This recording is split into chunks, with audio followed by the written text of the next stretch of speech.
Patrice Baudouin, coach en sobriété, Maison Labouée. Un autre mercredi, une autre capsule. Le 24 octobre prochain va débuter à Maison Labouée un groupe d'accompagnement qui va s'intituler ou s'appeler Au-delà du rétablissement. Alors, le mardi soir de 7 à 9, à partir du 24, ben, on va avoir une soirée ensemble où ça va être ouvert au grand public, où on va aller un peu plus loin que juste parler de dépendance et parler de se sortir d'une dépendance, mais on va aller plus loin. Le sujet du mois d'octobre, ça va être l'ego, et j'avais envie d'en parler dans cette capsule-ci. Pour démêler, démystifier un peu l'ego, c'est un mot qui est un peu parfois galvaudé, qui est un peu mal saisi, et dans un premier temps, l'ego n'a rien à voir avec l'orgueil. En fait, l'orgueil est une manifestation de l'ego. L'ego, c'est une construction mentale. C'est quelque chose qu'on s'est inventé selon notre histoire, nos expériences, l'éducation qu'on a reçue. Ce que j'appelle mon livre à moi. C'est mon évaluateur. C'est celui qui va me juger, hein, l'ego, qui va voir que j'ai une faible estime, qui va m'évaluer négativement, qui va avoir un discours autocritique, de jugement envers moi-même. C'est l'ego. Et l'ego qui est construit en fait sur le mental, hein, sur nos pensées, sur nos idées, l'ego, c'est pas toujours ajusté. L'ego, c'est surtout pas toujours réaliste. Alors, je vous propose la chose suivante. Ne croyez pas tout ce que votre ego vous dit. Et ça serait une pas pire recommandation.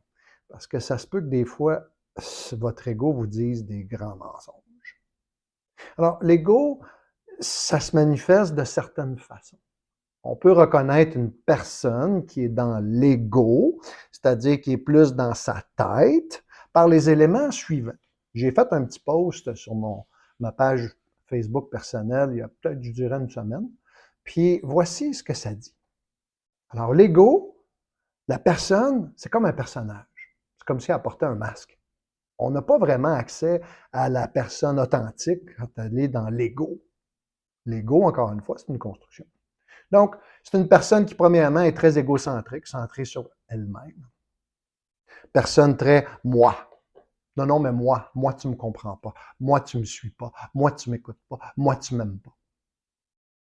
Deuxièmement, c'est une personne qui a un besoin vraiment de plaire, d'être approuvée, hein, de bien paraître. Hein. L'opinion des autres, hein, ça va être bien important.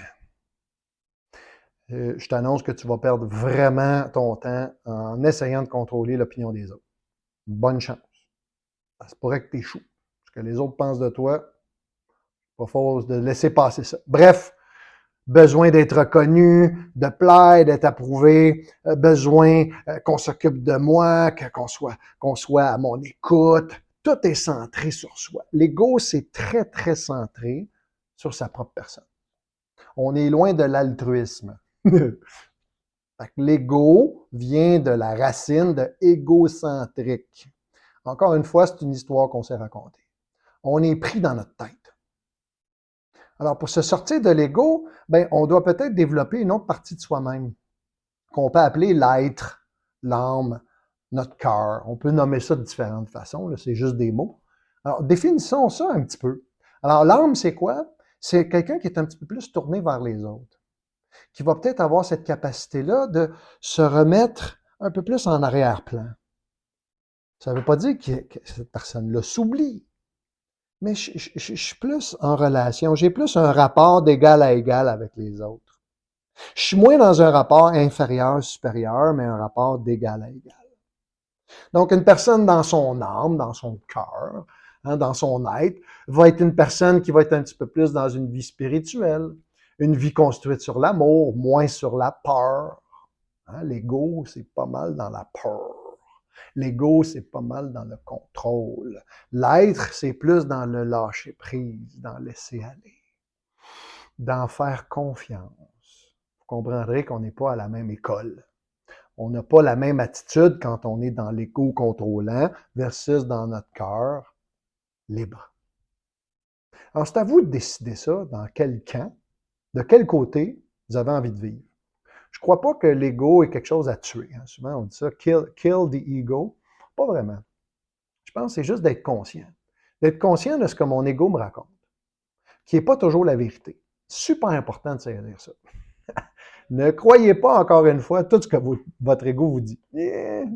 Recommandation de la journée. Voyez un petit peu plus loin. C'est pour ça les fameux pas de recul respiration que je vous parle quasiment à chaque semaine. Si vous développez cette habitude-là, vous allez être beaucoup plus en maîtrise de vous-même. Pas de recul respiration. Pas de recul respiration. Qu'est-ce que je me raconte? Je suis dans ma tête, je suis dans mon cœur, il se passe quoi là? Hein? J'opère à partir de quoi? De la peur ou de l'amour? C'est ta décision, ça. C'est à chacun d'entre nous de prendre cette décision et de faire ce choix. Moi, je préfère, hein? On appelle ça une préférence, je préfère partir de l'amour. Ça ne veut pas dire que la peur n'est plus là, mais je préfère ça. C'est plus doux. Ah, ça respire mieux. C'est moins dans le contrôle, comme moi je veux. Encore là, ça dépend du genre de vie et de style de vie que tu veux. Alors, l'ego et l'être, c'est des éléments qu'on va développer justement le 24 et le 31 octobre prochain. On va parler de ça. Le 24, ça va être une conférence que je vais faire, moi, sur l'ego. Évidemment, on va parler d'être aussi. Et le 31, on va parler le soir de l'Halloween. On va parler on va faire en fait une entrevue témoignage avec Ced Rémy, qui a bien accepté de se prêter au jeu. Ça va être lui l'interviewé cette fois-ci, parce qu'il m'a déjà interviewé. Et là, on va jaser justement de son expérience à lui, face à l'ego et ainsi de suite. Fait que c'est ouvert au grand public, c'est gratuit. On peut faire un don à la Fondation Maison Laboué si on le désire, mais évidemment, c'est pas obligatoire, c'est sur une base volontaire. Et au plaisir de vous retrouver à mes bureaux ici à Montréal. Si vous voulez l'adresse, c'est sur le site web de Maison Laboué. Alors, Patrice Baudouin, Maison Laboué, je vous souhaite une excellente semaine. À bientôt.